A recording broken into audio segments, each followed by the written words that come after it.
Olá, alunos da turma ATM 45, estou aqui com vocês na nossa quarta aula da disciplina Paciente Crítico e Grave. Hoje nós iremos falar sobre ventilação mecânica básica, né? O que é o ventilador mecânico? Qual que é o objetivo, né, de o paciente estar aí ligado a uma ventilação mecânica, né? Descrevi aí ventilação invasiva, que é o próprio ventilador, e ventilação não invasiva, né? Nessa aula que entra aí a questão de BIPAP, CPAP, qual que é a diferença de cada um. E claro, os cuidados de enfermagem aí frente aos pacientes que estão em uso de ventiladores mecânicos, tá? Dentro dessa aula, eu descrevi aí alguns tipos, né, de modalidades, né, de controle, né, desses ventiladores mecânicos, justamente para vocês terem ciência, ideia de como que funciona, tá bom? Eu espero que vocês gostem dessa aula. Qualquer dúvida, pode me deixar uma pergunta aí via portal, tudo bem? Então vamos lá. Ventilação mecânica é considerado suporte ventilatório que consiste no método de suporte para o tratamento de pacientes com insuficiência respiratória aguda ou crônica agonizada. Então, esse ventilador ele pode estar acoplado ao meu tubo orotraqueal ou até a traqueostomia, tá? Isso varia muito de paciente para paciente, do quadro clínico, enfim. Eles podem ser, então, né, como a gente já falou lá na aula passada, ventilação mecânica invasiva e a ventilação mecânica não invasiva. A ventilação mecânica não invasiva vai entrar o BIPAP e o CPAP, tá? Objetivos fisiológicos, né? Qual que é o objetivo dessa ventilação mecânica, né? Manter ou permitir a manipulação de troca gasosa pulmonar. Então, esse aparelho, quando o meu paciente ele não consegue fazer essa troca, né, de inspiração e expiração, esse aparelho, esse ventilador mecânico, ele acaba fazendo essa função. Então, o momento de inspiração, de mandar o fluxo de oxigênio e de retirar esse fluxo de oxigênio no momento da expiração, né? O que, no caso, o paciente deveria estar fazendo espontaneamente, tá? Aumentar o volume pulmonar, reduzir ou permitir a manipulação do trabalho respiratório, diminuir a sobrecarga dos músculos respiratórios.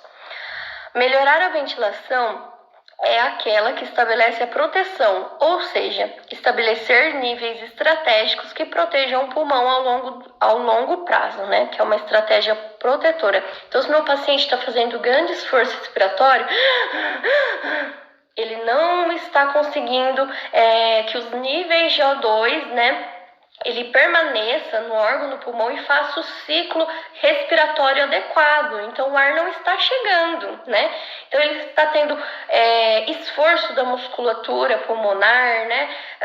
Esse O2 não está chegando em grande quantidade. Saturação está caindo de O2, né? Porque na circulação sanguínea o oxigênio já não está tendo mais tanta efetividade, né? Tanta quantidade adequada. E aí, nesse momento, muitas vezes, a equipe médica acaba solicitando, né? Realizando essa intubação orotraqueal e acoplando aí junto esse ventilador mecânico para fazer essa ventilação controlada do paciente, tá? Objetivos clínicos: reverter a hipoxemia, reverter a acidose respiratória aguda, diminuir o desconforto respiratório, prevenir ou reverter a atelectasia, reverter a fadiga dos músculos respiratórios, permitir a sedação e o bloqueio neuromuscular, diminuir o consumo sistêmico e miocárdio de oxigênio, diminuir a pressão intracraniana e estabilizar a parede torácica. Esse estabilizar a parede torácica é a questão do esforço, né? Às vezes a gente vê um movimento tão intenso por conta que o paciente não está conseguindo respirar, então ele está fazendo grande esforço, né? E aí, com essa ventilação mecânica, né? Claro, com a intubação orotraqueal, não tem tanto essa expansibilidade da caixa torácica, tá? Por esforço, tá? Então, deixei um desenho aí, ó, que no respirador, ele existem dois circuitos, né? Um que vai mandar fluxo de O2 para inspiração e o outro que vai retirar esse fluxo de CO2 no momento da expiração, né? Então, deixei essa imagem, eu acho fantástica, porque ela explica bem a funcionalidade do nosso ventilador mecânico, tá? Modalidades. Como cada ciclo deve ser ofertado de acordo com as variáveis... Modalidades. Como cada ciclo deve ser ofertado de acordo com as variedades de controle. Então, existem vários tipos, né? Que é o volume controlado, que é a pressão controlada, o suporte pressório, a mantadória intermitente sincronizada e a pressão positiva contínua das vias aéreas. Tá vendo aí, ó, que tem o CPAP também, né, que são abreviações. O CPAP, ele também tem essa opção no ventilador mecânico, né? Por isso que muitas vezes algumas instituições, eles não utilizam aquele aparelhinho que eu mostrei para vocês, né? Porque o ventilador, ele tem a sua opção de CPAP. Então aí o profissional, né, ele, fisioterapeuta ou médico, ele acaba acoplando aquela máscara que eu falei para vocês e selecionam a opção de CPAP. Então, alguns ventiladores mecânicos, ela tem a opção de apenas mandar o fluxo de O2, tá bom? Nesse caso, o paciente não precisa estar entubado e nem nada do tipo, tá?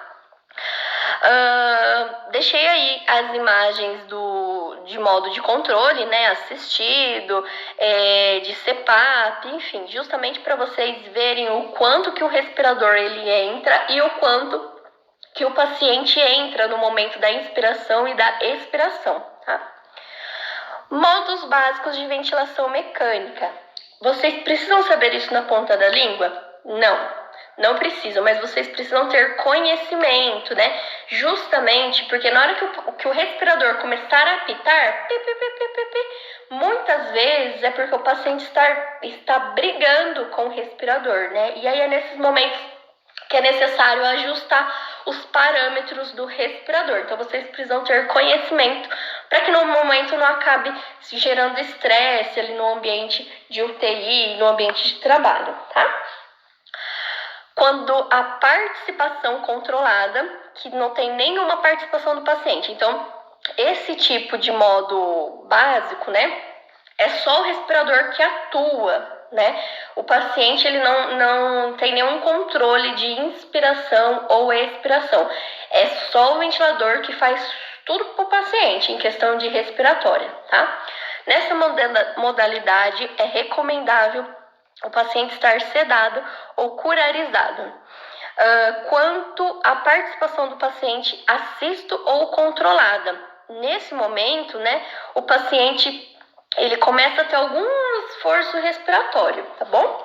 O paciente tem uma participação no início da fase da inspiratória, determinando quando iniciar através de um ligeiro esforço inspiratório. Então, o paciente ele começa a respirar por si, só que mesmo assim ele não consegue ter aquele grande suporte de O2, né, que seria se não tivesse entubado. Então, é um trabalho em conjunto, né? O paciente ele inspira e aí, se não tiver a quantidade adequada de O2, o ventilador manda esse restante de O2 necessário e o ventilador que faz a parte de inspiração, tá? Quanto à participação do paciente, que ela pode ser espontânea assistida, né? Os ciclos ventilatórios são divididos entre pacientes e ventilador. Então, o paciente ele consegue fazer tanto a questão de inspiração como expiração, né? Mas também não é em grande quantidade. Por isso, assim, essa opção lá no ventilador mecânico, né? Que a gente chama de SIMV, né? Pode ser ajustada de acordo com o quadro clínico, evolução do paciente. Então, aí o paciente começa a fazer tudo sozinho. Caso aconteça alguma coisa, né, dos níveis de oxigênio não serem suficientes, aí o respirador entra, tá bom? Quando a participação do paciente. O paciente participa durante toda a fase inspiratória, tendo total controle de frequência respiratória, volume e fluxo. Variáveis durante o ciclo respiratório, né? Então, o que é importante observar nesse respirador, né? Existem alguns pontos chaves que a gente precisa controlar, que é a questão de volume, né? Lembra que eu falei para vocês? O volume, o fluxo, vai depender muito do peso desse paciente, da idade desse paciente, né? Então, Tudo isso interfere na demanda de O2 ou na retirada, né, na inspiração e expiração que nós iremos ter aí, tá? Então, o volume é a quantidade de gás que o pulmão acomoda até o fim da inspiração. É definido como a integral do fluxo em relação ao tempo. Sua unidade de medida pode ser em ml ou litros.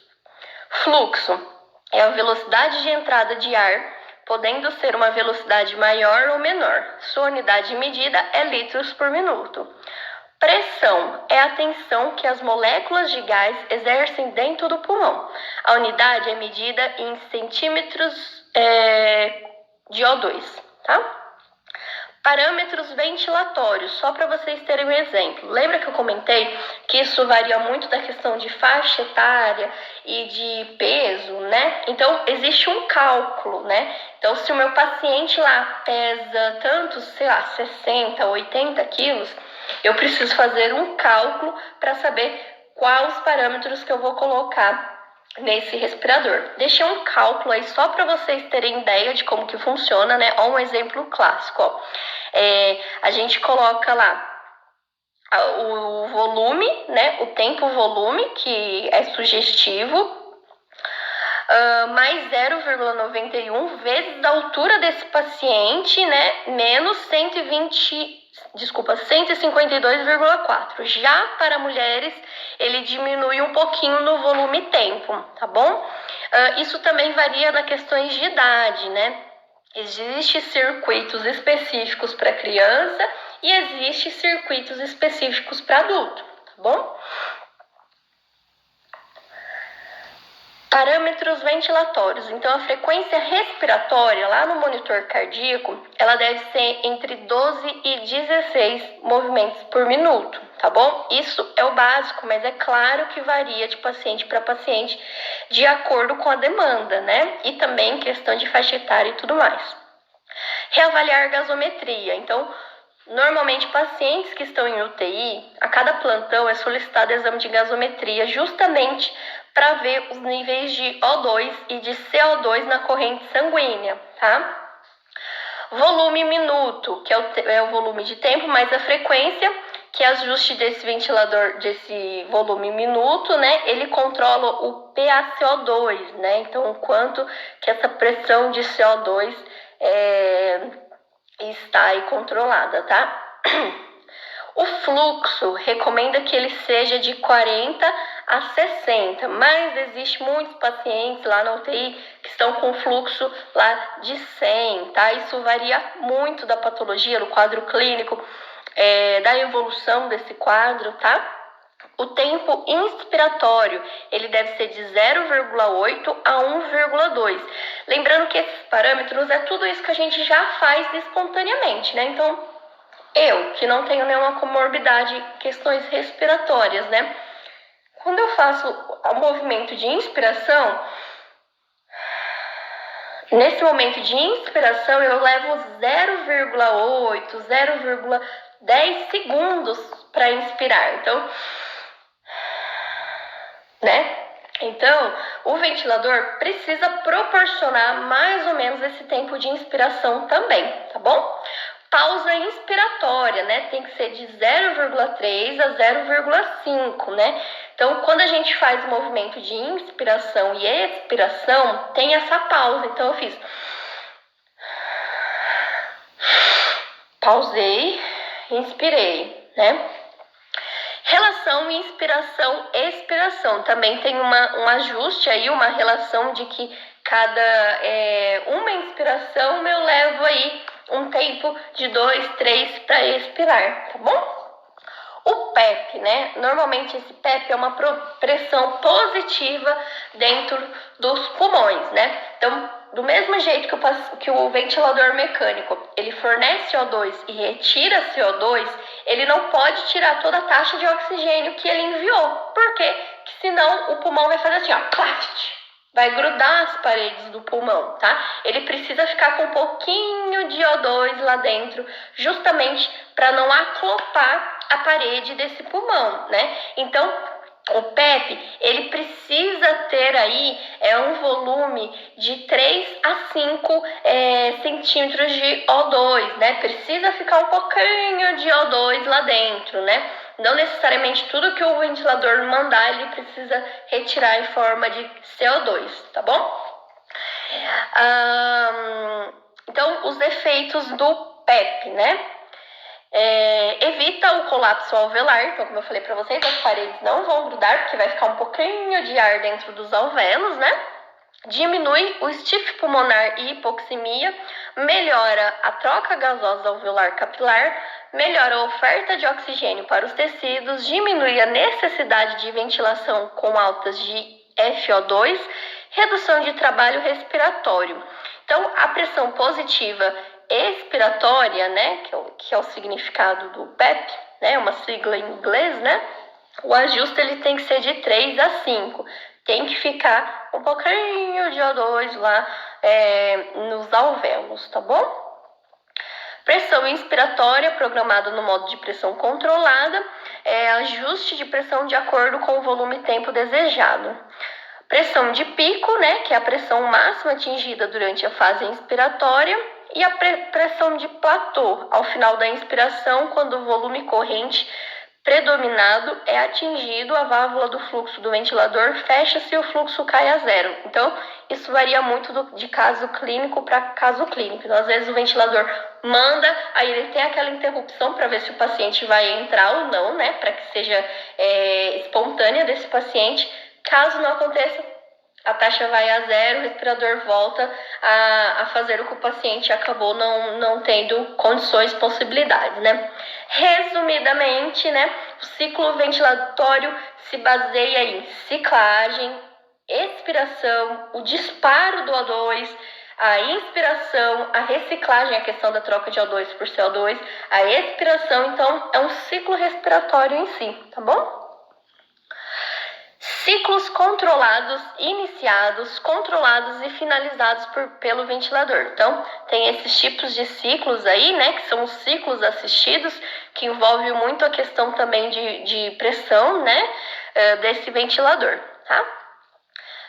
Ciclos assistidos iniciados pelo paciente controlados e finalizados pelo respirador. Ciclos assistidos iniciados pelo paciente, controlados e finalizados pelo respirador. Ai, ficou duplicado aqui. Eu acho que eu só coloquei as imagens para vocês verem o quanto que o paciente, o respirador envia O2, né, e o quanto que esse paciente responde por isso, né? Aqui nessa primeira imagem aqui, ó, que tem um fundo preto, observem o CPAP.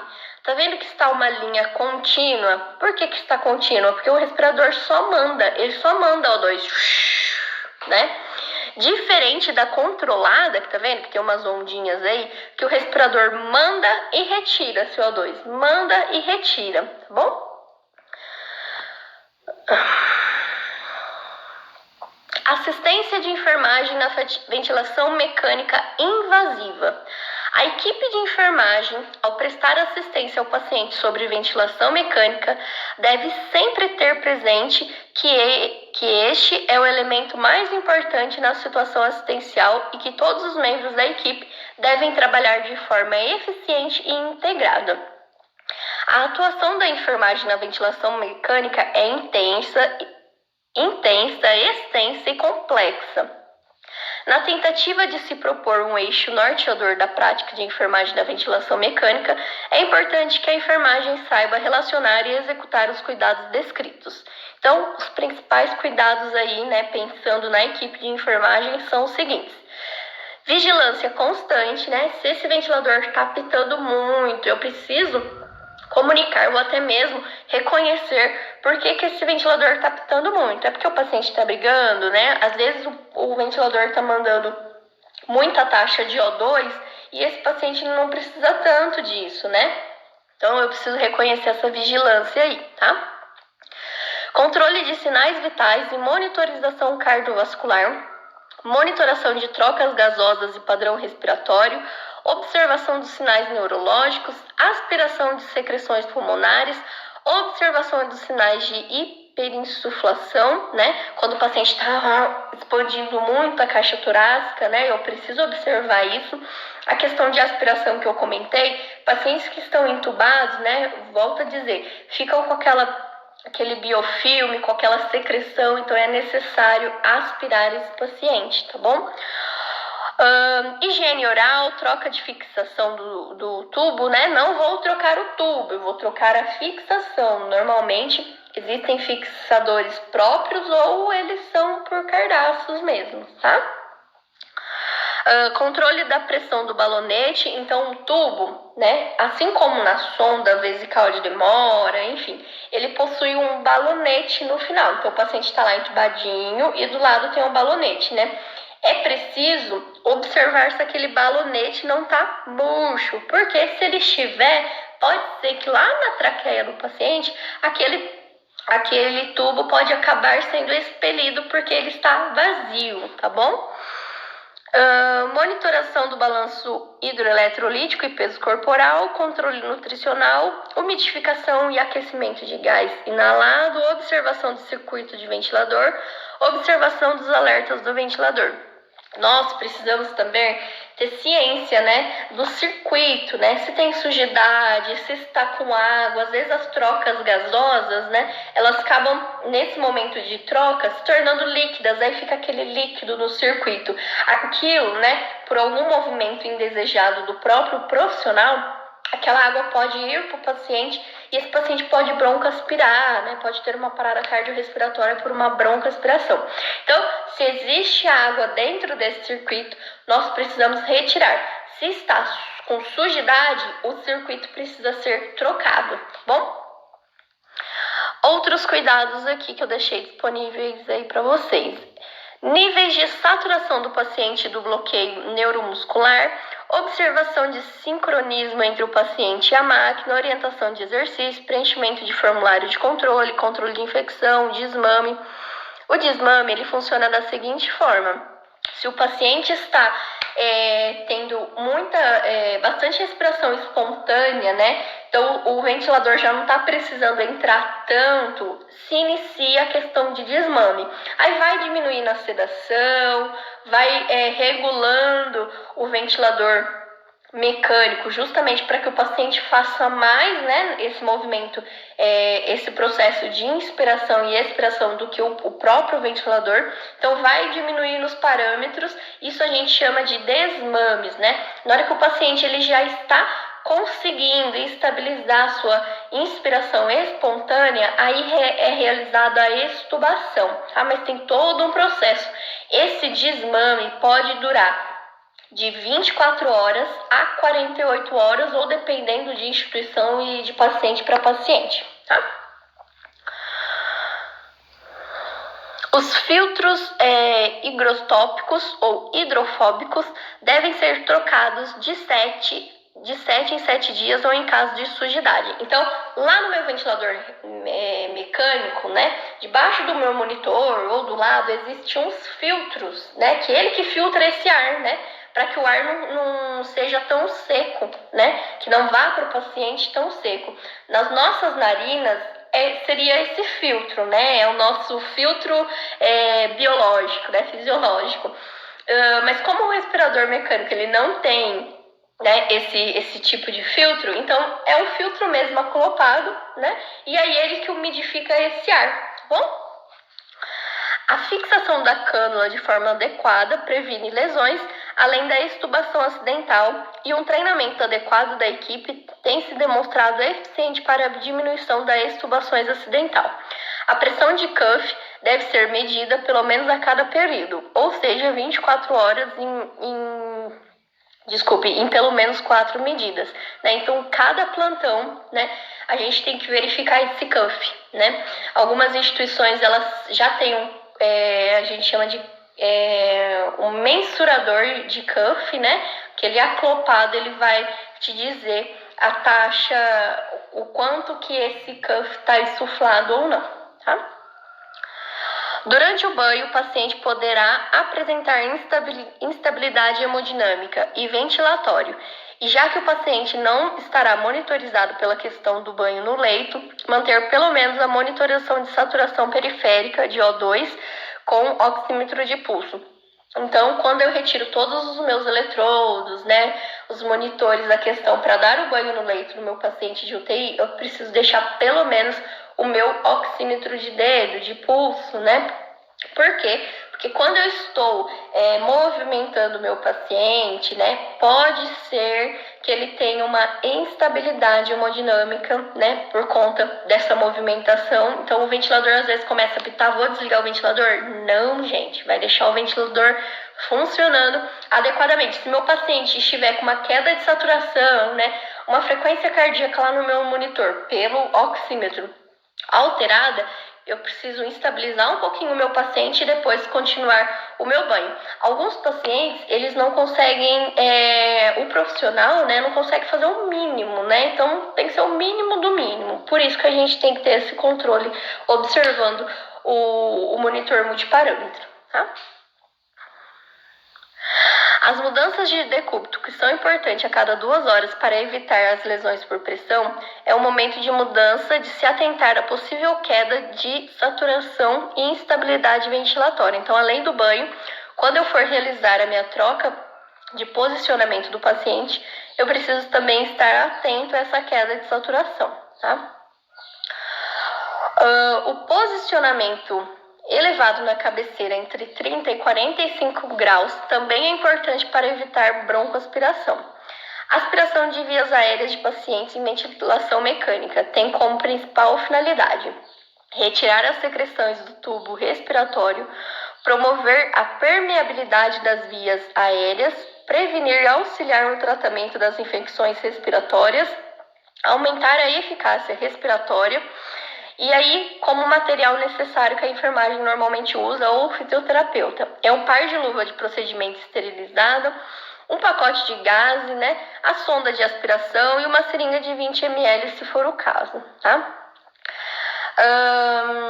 Deixei aí mais específico, então, retirar secreções do trato respiratório, então toda aquela secreção que fica acumulada em tubo, né, na via respiratória, ali no trato respiratório, essa aspiração auxilia, tá? Remover a permeabilidade, promover a permeabilidade das vias aéreas, prevenir e auxiliar no tratamento das infecções respiratórias. Lembrando, se fica coisa paradinha ali naquele tubo, né, pode causar uma rolha, né? Tem infecções, pneumonias. Esse paciente, ao mínimo esforço de fazer assim, mesmo tendo a ventilação mecânica, ele pode aspirar essas bactérias que causam a pneumonia também, tá? Aumentar a eficácia respiratória. E só para a gente finalizar essa aula, sobre o desmame de ventilação mecânica. Como eu falei para vocês, esse desmame é a extubação do paciente, né? É o momento em que o paciente não precisa mais do respirador, né? Que ele já está conseguindo fazer a inspiração e expiração espontânea, mas eu não posso tirar a equipe médica, né? Não retira totalmente não faz a extubação desse paciente, né? Vai sendo aos poucos, a gente costuma dizer que é desmame. Isso pode durar de 24, 48 horas, né? Então, diminui os níveis de sedação, diminui os níveis do respirador e vai vendo como esse paciente vai reagindo. E aí vai diminuindo, até que se retira, faz a extubação desse paciente. O termo desmame refere-se ao processo de transição da ventilação artificial para a espontânea dos pacientes que permanecem em ventilação mecânica em tempo superior a 24 horas. Pessoal, espero que vocês tenham gostado dessa aula, né? Qualquer dúvida pode me deixar uma pergunta via portal, tá? Lembrando que ventilação mecânica, né, é algo que vocês precisam ter conhecimento, né? Eu preciso saber na ponta da língua isso, aquilo. Não, mas precisa ter conhecimento dessa funcionalidade, de como acontece tudo isso, tá bom? Muito obrigada pela participação de vocês e até a próxima aula, viu? Beijo!